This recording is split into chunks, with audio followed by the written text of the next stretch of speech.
గీతా జయంతి వైకుంఠ ఏకాదశి సందర్భంగా భగవద్గీత, భాగవతం, రామాయణం పుస్తకాలు చూపించడానికి వచ్చాం. ఒక అద్భుతమైన భక్తుని కలిసాం, రామకృష్ణ గారు. ఈయన స్కూల్లో టీచర్ కింద చేసి రిటైర్ అయ్యారు. ఆయన ఒక అభిప్రాయం జస్ట్ తెలుసుకుందాం. ఒక నిమిషం. ధన్యవాదాలు సార్. ఈరోజు యాక్చువల్గా నేను వేరే పని మీద ఈ ప్లేస్ రావడం జరిగింది. అనుకోకుండా ఇది భగవత్ సంకల్పం అనుకున్నాను, మీ ఓటు వాళ్ళు కలవటం అనేటువంటిది. రెండోది, అతి విలువైన పుస్తకాలు చూపించడం జరిగింది.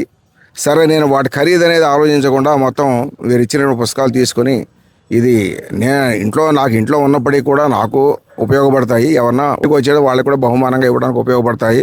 తద్వారా ఆధ్యాత్మికమైన భావన అనేటువంటిది కొంచెం నా సన్నిహితుల్లో కొంచెం మరింత పెంచడం ఉపయోగపడుతుందని చాలా సంతోషంగా, ఆనందంగా పుస్తకాలు స్వీకరించడం జరిగింది.